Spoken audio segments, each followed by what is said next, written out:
لا إله إلا الله محمد رسول الله عليه صلاة الله وآله والأحبة لا إله إلا الله محمد رسول الله عليه صلاة الله وآله والأحبة. Assalamualaikum warahmatullahi wabarakatuh. Alhamdulillah wassalatu wassalamu ala rasulillah wa ala alihi wa sahbihi wa man tabi'a hudah.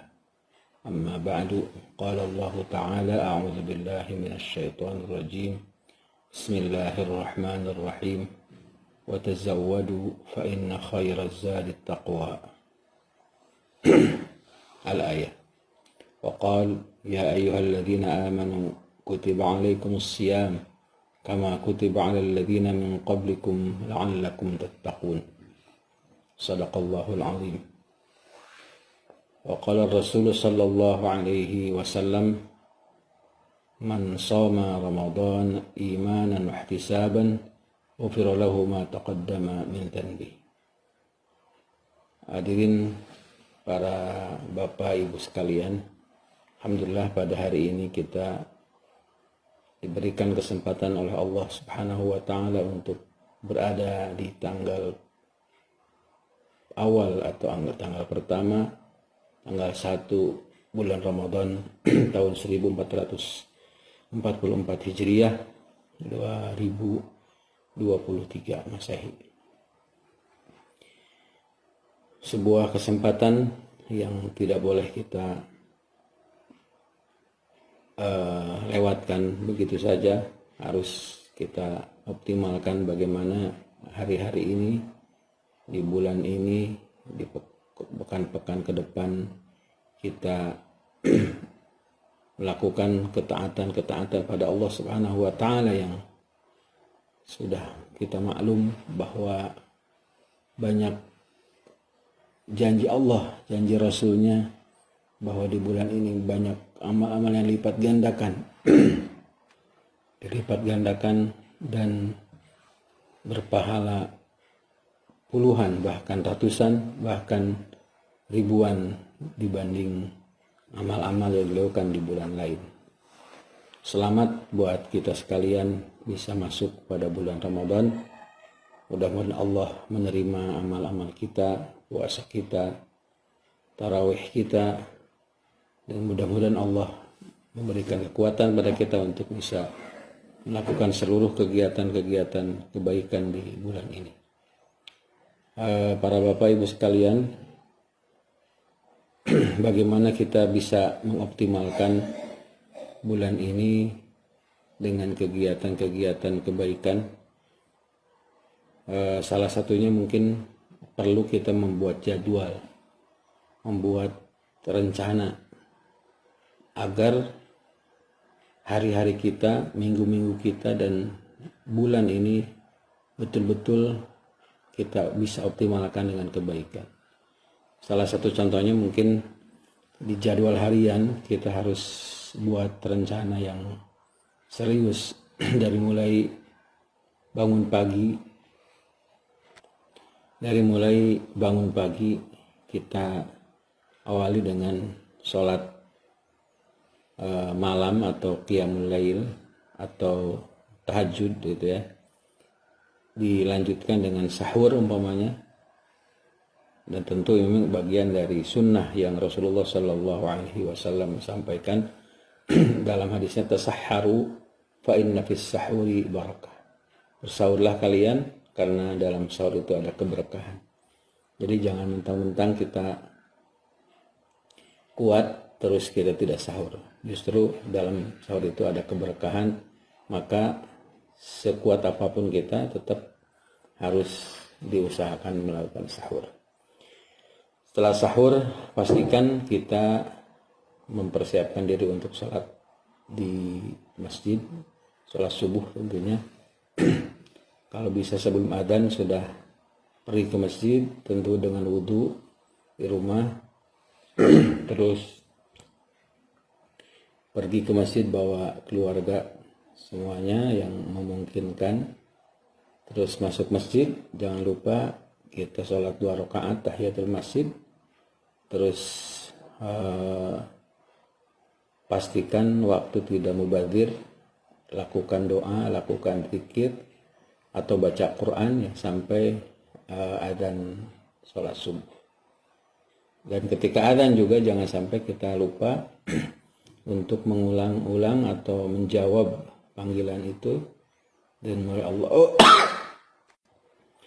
dari mulai takbir sampai akhir ada jawaban-jawaban untuk adzan yang sudah kita paham, berakhir dengan doa ya. Allahumma rabb hadhihi da'wati tammah wassalatul qa'imah ati Muhammad al-wasilah wal fadilah wab'athu maqamah mahmud allati wa'adtah. Setelah itu pastikan kita sholat sunat sebelum subuh, lalu melakukan sholat subuh berjamaah.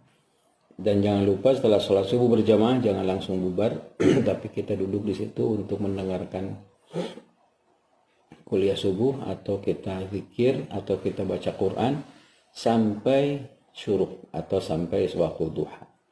Dan itu adalah kesempatan yang sangat baik kalau kita bisa sampai sholat duha, lalu kita sholat duha 2 rakaat.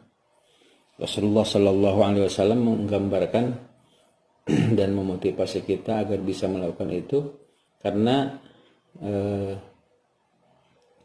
orang yang melakukan sholat sunat sholat berjamaah subuh lalu duduk berzikir atau mendengarkan kajian, intinya melakukan kebaikan di masjid sampai waktu duha, lalu sholat duha 2 rakaat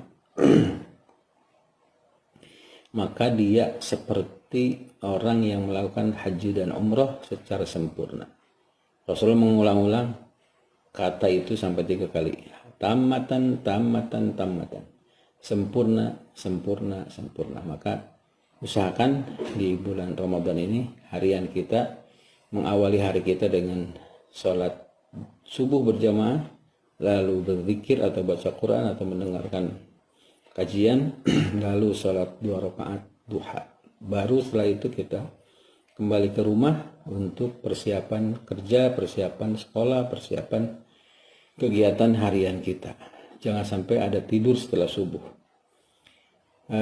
Selanjutnya jangan lupa juga setelah itu kita ketika pergi sekolah atau pergi belajar, pergi bekerja, memastikan niat kita untuk melakukan ikhtiar, melakukan kasab untuk menjemput rezeki yang Allah telah siapkan.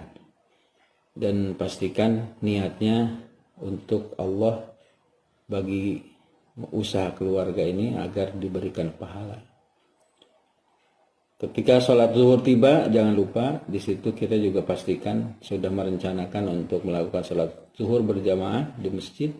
Sebelum adzan sudah ke masjid atau setelah adzan langsung ke masjid.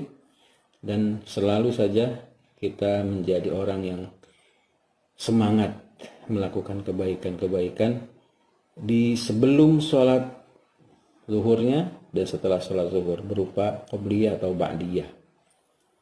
Setelah itu kita kembali umpamanya ke kantor, kembali lagi ke sekolah, kembali ke pekerjaan sampai jadwal pulang.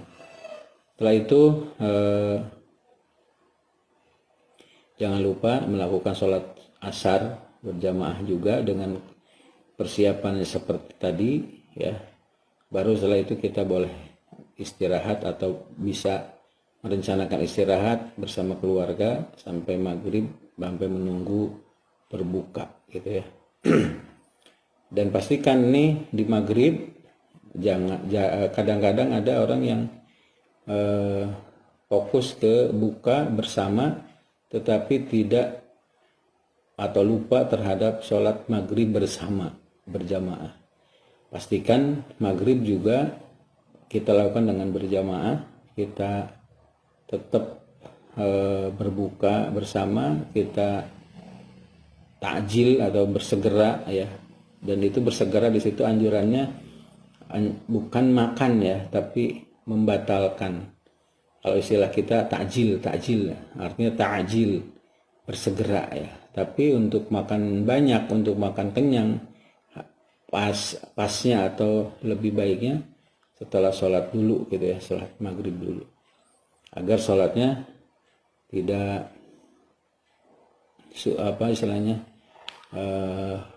kesulitan karena kekenyangan atau masih merasa manis di mulut, atau rasa itu masih ada di mulut. Bagus juga kita di sebelum maghrib ini kita ikut berkontribusi untuk memberikan buka ya terhadap orang-orang yang puasa, dan tentu sangat banyak pahalanya. Kita bisa dapat 2 kali lipat gitu. Orang yang memberikan iftar terhadap orang yang puasa, maka dia akan mendapatkan pahala orang yang puasa. Selanjutnya berbuka ataupun makan bersama keluarga. Lanjut, jangan lupa isya berjamaah dan sholat tarawih bersama di masjid. Setelah itu tentu kita bisa membaca buku atau membaca kitab, membaca Al-Quran sampai waktu istirahat tiba. Dan begitulah setiap hari agar kita mengoptimalkan kegiatan-kegiatan yang penuh dengan ketaatan pada Allah. Selain itu juga kita buat di jadwal pekanan ya. Pekanan seperti jadwal Jumat. Di Jumat ini pastikan kita buat agenda yang khusus. Minimal ada tambahan ketika mau pergi sholat Jumat, kita perginya lebih awal, lebih pagi gitu ya. Terus setelah asar kita juga diam di masjid untuk melakukan kegiatan yang anggap saja yang kurang di hari-hari sebelumnya, maka kita qadha atau sempurnakan di hari Jumat. Karena ba'da asar ini adalah kesempatan atau lebih punya peluang untuk diijabahnya doa.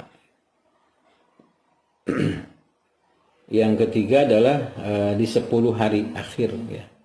Di 10 hari akhir ini juga kita rencanakan bagaimana mengisi 10 hari akhir ini dengan ibadah khusus ya, atau memperbanyak waktu kita di masjid. Kalau bisa i'tikaf 10 hari atau paling tidak malam harinya begitu ya. Karena di situ kita akan mendapatkan kesempatan untuk bertemu dengan Lailatul Qadar yang pahala beramal di malam itu lebih baik daripada 82 tahun atau 1000 bulan. Ini kesempatan yang hanya ada di bulan Ramadan dan hanya ada di 10 akhir Ramadan. Maka pastikan kita buat rencana-rencana itu untuk mengoptimalkan kegiatan ketaatan di bulan Ramadan.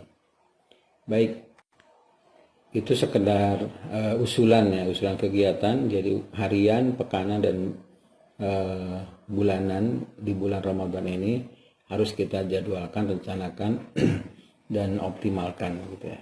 Yang paling penting adalah bagaimana kita menjaga, merawat amal-amal itu bisa istiqomah setiap hari. Jangan sampai kita termasuk orang yang disebut oleh Rasul, la takun mithla fulan kana yaqumul lail fataraka qiyamul lail. Jangan sampai jadi orang yang di awal dia hadir qiyamul lail tapi selanjutnya dia tidak ada.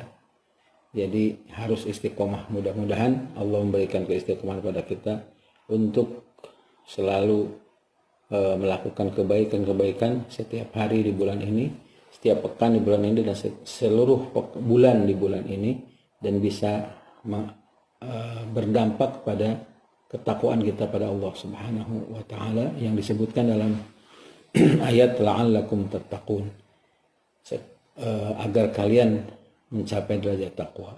Mudah-mudahan Allah memberikan kesempatan pada kita, memberikan kekuatan pada kita, dan kita pun selalu membuat rencana dan saling mengingatkan di antara kita, antar keluarga, dan mengevaluasi agar apa yang kita cita-citakan berupa ketakwaan pada Allah Subhanahu wa taala tercapai di dunia dan berdampak di dunia juga di akhirat.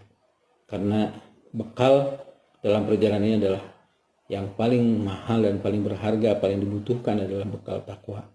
Mudah-mudahan Allah memberikan bekal ini pada kita, dan di hadapan kita sudah ada sarananya, tinggal bagaimana kita mau menggunakan sarana ini untuk mencapai derajat takwa pada Allah Subhanahu wa taala.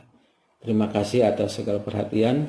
Mari kita saling mendoakan, saling mengingatkan, saling mengevaluasi. Terima kasih. Wassalamualaikum warahmatullahi wabarakatuh.